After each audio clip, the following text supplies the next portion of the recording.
Tu veux que je te raconte l'histoire du musée des inventions ratées ?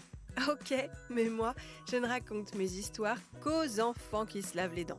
Donc attrape ta brosse à dents, ton dentifrice, et tu frottes jusqu'à ce que l'histoire soit terminée. 3, 2, 1, 0. Est-ce que tu sais quel est le point commun entre de l'eau pour chat à la saveur poisson, du café à l'huile d'olive et un biscuit au goût poulet barbecue ? Des trucs à boire et à manger et un peu bizarres. Oui, et même plus que ça.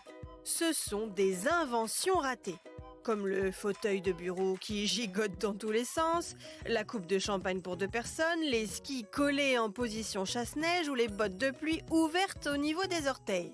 Des innovations complètement stupides et des inventions parfaitement inutiles. Figure-toi qu'il existe même un musée des inventions ratées. C'est en fait une exposition itinérante qui se promène dans le monde entier et qui présente les trucs les plus nuls qui ont été inventés et un peu partout sur la planète. Tu veux savoir quel est le but de cette exposition ? Je vais te dire ça dans un instant. Mais d'abord, j'ai une devinette pour toi.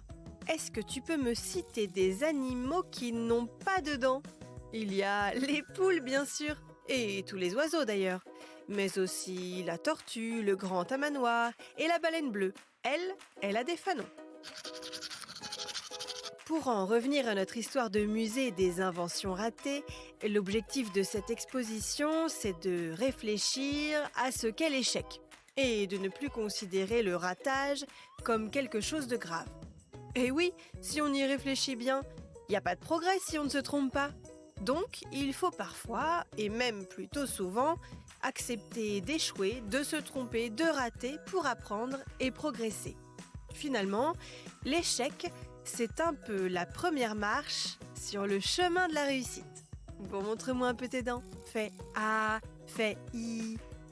C'est pas mal ça, bien blanche comme il faut. Tant pis pour vous les caries. Allez, maintenant, au lit. Je vais pas aller me coucher.